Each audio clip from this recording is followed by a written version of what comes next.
할렐루야! 오늘 이 귀한 메시지 들으신 여러분들, 하나님의 성령의 감동을 받아서 인생의 놀라운 변화를 일으키는 귀하고 복된 여러분 되시기를 바랍니다. 우리가 인생길을 살아오면서 내 자신의 삶을 변화시킬 만한 어떤 커다란 감동을 느껴봤는가? 여러분 한번 잠시 생각해 보는 시간을 가져보시기 바랍니다. 감동을 느껴봤냐? 감동, 임프레션인데 느낌이 커서 마음이 움직인다. 이것을 이제 감동이라고 그러는데, 우리가 흔히 이제 쉽게 주말에 이제 극장 같은 데를 가가지고 아주 멋있는 그 영화를 보게 되면 감동을 받는다고 그러죠. 야, 저 뭔가 이렇게 마음이 이렇게 꿈틀하는 것 같은, 또 동숭동 같은 데 가서 이제 연극을 본다든가, 아니면 집에서 이제 음악을 베토벤이나 모차르트의 음악이라든가 아주 멋진 그 고전 음악을 들으면서 어떤 감동을 받는다. 여러분들 어떠십니까? 여러분들 어떤 감동을 받으셨습니까? 무엇을 통해서 어떤 감동을 받으셨는지. 그게 이제 예술 작품이 될 수도 있겠고, 또 어떤 인간관계를 통해서도 감동을 느낄 수가 있습니다. 좋은 사람, 코드가 맞는 사람을 만나서 서로 마음을 나눔으로써 그 인간관계를 통해서 감동을 받았다.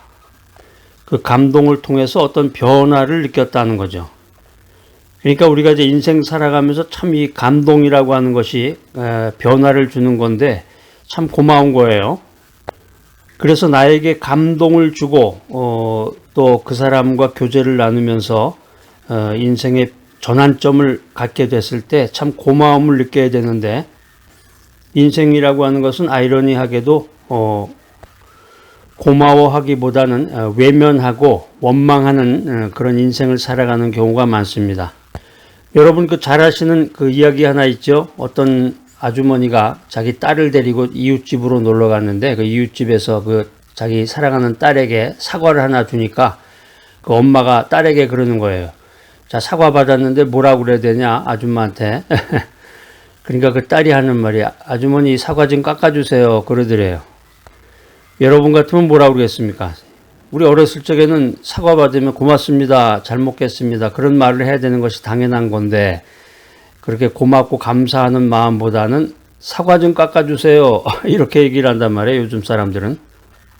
우리가 인생 살아가면서 예술 작품이나 인간관계를 통해서 어떤 임프레션을 받을 수가 있는데, 그 감동을 통해서 인생의 전환점, 큰 변화를 얻게 됐을 때 이 감사하는 마음이 있어야 된다는 거예요. 감사하는 마음, 고마워하는 마음, 기억하는 마음이 있어야 된다라고 하는 것입니다.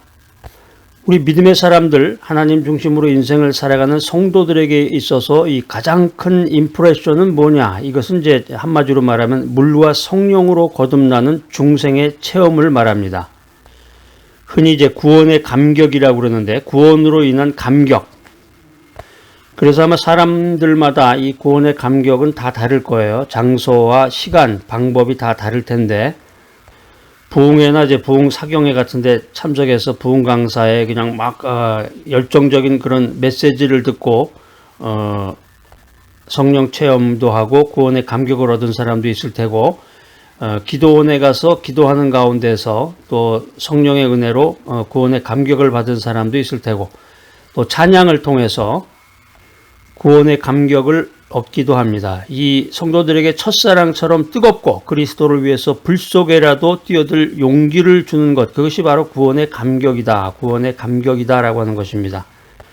우리가 성경에 보면 이제 우리의 믿음의 조상들에 대해서 많이 기술이 되어 있는데, 이 믿음의 선진들, 믿음의 선배, 믿음의 조상들은 이 진리의 말씀과 자신의 신앙을 지키기 위해서 불 속으로 뛰어드는 것보다 더 고통스러운 이 죽음의 길을 기꺼이 걸어갔다라고 하는 것입니다. 하나님께서 우리를 성령으로 감동시킬 때, 하나님께서 우리를 성령으로 감동시키실 때 위대한 힘을 우리가 받을 수 있게 됩니다. 하늘로부터 나에게 임해지는 그 위대한 그 기적적인 힘은 모든 어려움을 극복하는 능력이 됩니다.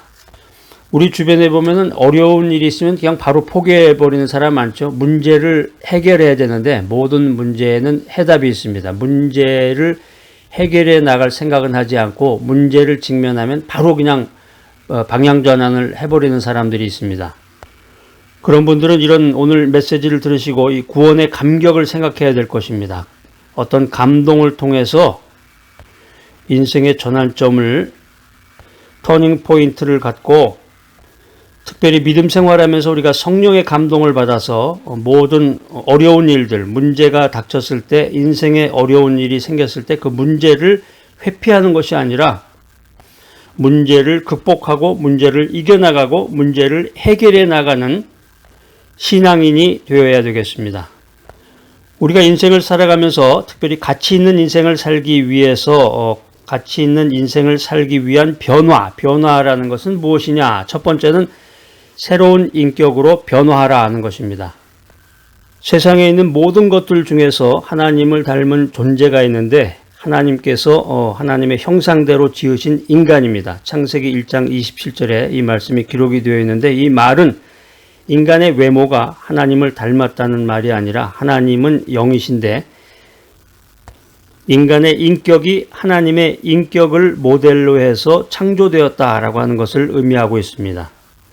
아주 오래전에 그 가스펠송, 요즘엔 뭐 CCM이라고도 하지만 여러 가지 용어로 부르고 있지만 예전에는 이제 가스펠송이라고 그랬죠. 복음성가 뭐 이런 말로도 했는데 오래전에 그 가스펠송 가운데 그런 게 있었어요. 하나님은 흑인일까 백인일까 황인종일까 뭐 이런 가사로 가스펠송을 불렀던 기억이 나는데 창세기 1장 27절에 나오는 하나님의 형상대로 지으신 인간, 이 말은 인간의 외모, 내가 황인종이냐, 백인이냐, 또 흑인이냐, 이런 인간의 외모가 하나님을 닮았다는 말이 아니라 하나님의 인격을 모델로 해서 인간이 창조되었다라고 하는 것을 말하고 있습니다. 요즘처럼 이제 살아가기 힘든 시기에 인격과 영성이라고 하는 것이 아주 화급한 이슈가 되고 있습니다. 인격과 영성. 그러니까 요즘은 이제 그 스펙 쌓기라든가 외모 가꾸기 열풍이 도처에서 이제 만연하고 있는 세상인데 인격을 쌓고 인격을 형성하라 이런 말을 한다는 게 좀 어떻게 보면 시대착오적인 인상을 주는 것 같기도 해요. 그런데 이 인격과 영성이라고 하는 것은 한 사람이 자유롭고 평화롭게 살아가는데 아주 중요한, 결정적으로 아주 중요한 자산이 된다라고 하는 것입니다. 신약성경 마태복음 6장 24절로 34절에 보면은 무엇을 먹을까, 무엇을 마실까, 무엇을 입을까 이것을 이제 과도하게 염려하는 제자들에게 음식보다 목숨이 더 중요하다, 옷보다 몸이 더 중요하다는 사실을 선포하고 있습니다. 우리가 사는 그 세상살이라고 하는 것이 무엇을 먹고 마실까에 대한 걱정이라면 이 인격과 영성이라고 하는 것은 음식을 먹어야 하는 이 목숨을 존귀하게 하고 옷을 입어야 하는 몸을 고귀하게 만드는 영역이다라고 하는 것입니다. 맛있는 음식을 먹고 또 명품 옷을 입고 살아가야 할 존귀한 존재로 변화시켜주는 그 과업이 바로 인격과 영성의 몫이다라고 하는 것입니다. 하나님께서는 지금도 기도하는 우리들에게 크신 은혜를 베푸십니다. 하나님께서는 하늘로부터 내려주시는 그 은혜로서 우리들의 인격을 새롭게 변화시키십니다. 하나님께서는 크신 은혜로 인격을 새롭게 변화시켜서 우리들이 맡은 바 소명을 감당하는 자들로 우리들을 변화시키시고 우리들에게 힘과 능력과 에너지를 공급해 주시는 분이십니다. 가치 있는 인생을 살기 위한 변화는 무엇인가? 두 번째는 하나님을 섬기는 자로 변화하라. 이 세상에는 특별한 재능을 가진 사람들이 많이 있습니다. 어떤 사람은 운동에 재능이 있어서 올림픽에 나가서 금메달을 따기도 하고 어떤 사람은 뮤직에 재능이 있어서 세계적인 음악가가 되기도 합니다. 또 머리가 좋아서 한 시대의 과학자로 이름을 날리기도 합니다. 여러분들이 받으신 그 재능은 무엇입니까? 아이고 저는 아무런 재주도 없어요. 살아가는데 뭐 남에게 자랑할 만한 재주거리가 아무것도 없답니다. 이렇게 말씀하시는 분들을 잘 들으셔야 돼요. 하나님이 나에게 엄청난 특별한 능력을 주셨는데 그 재능을 말씀 가운데서 말씀을 읽고 듣고 깨닫는 가운데서 하나님이 나에게 주신 그 특별한 재능을 발견해야 된다라고 하는 것입니다. 그런 발견이 없으면 그냥 쭈구리하게 세상 말로 시시한 인생을 살아가는 수밖에 없습니다. 아무런 변화가 일어나지도 않고 어제 있었던 일이 오늘 반복이 되고 오늘 했던 일을 또 내일 반복하게 되는 이런 시시한 인생을 살아가게 됩니다. 하나님을 섬기는 자가 되라. 무시당하고 시시한 인생에서 하나님을 섬기는 자로 변화하라.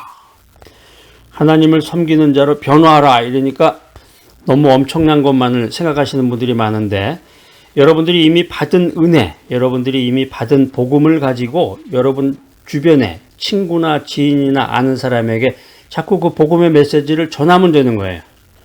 또 주님이 주신 그 능력에 따라서 복음의 메시지를 전하고 선교 사역에 동참하는 여러분들이 되시기를 바랍니다. 내가 과거에 뭘 했는데 그런 분들이 주변에 있어요. 내가 과거에 선교사였는데 내가 과거에는 젊었을 때는 선교사역 많이 했습니다. 제가 젊었을 때는 교회 봉사 많이 했습니다. 이런 말은 소용없어요. 우리 믿음의 세계에서는 오늘이 존재하는 것입니다. 오늘과 내일에 대한 비전이 있어야 돼요.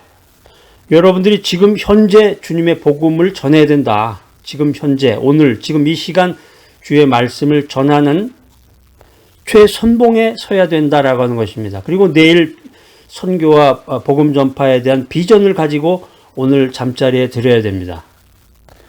가치 있는 인생을 살기 위한 변화는 무엇인가? 첫 번째는 뭐라 그랬어요? 새로운 인격으로 변화하라. 두 번째는 하나님을 섬기는 자로 변화하라. 자, 세 번째는 분별하는 능력을 가진 자로 변화하라. 한국에서 이제 떡볶이가 유행인데 떡볶이 잘하는 그 동네 골목에 가보면은 원조라는 말을 많이 쓰죠. 원조. 내가 진짜다라는 거죠. 내가 진짜다. 그러니까 TV 광고나 문구 가운데서도 보면은 진짜다, 참이다, 뭐 이런 말이 많이 나옵니다. 우리가 세상 살아가면서 이제 이런 말들은 갈수록 더 많이 사용될 것으로 기대가 되는데 왜냐하면 이 세상에는 아직도 가짜가 많다는 거예요. 거짓된 것들이 너무 많기 때문에 그렇다는 것입니다. 자, 오늘 이 메시지 들으시는 분들 가운데서 그동안 주님의 말씀을 멀리 했다.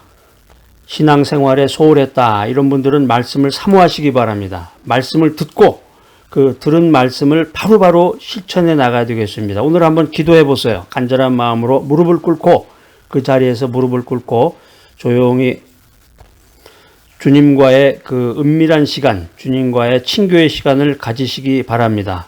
하나님께서는 나를 붙드시고 나에게 성령의 감동을 주셔서 나의 인격을 변화시키시고 나의 보잘것없는 그 재능을 통해서 하나님께 영광을 돌리게 하셨습니다. 할렐루야!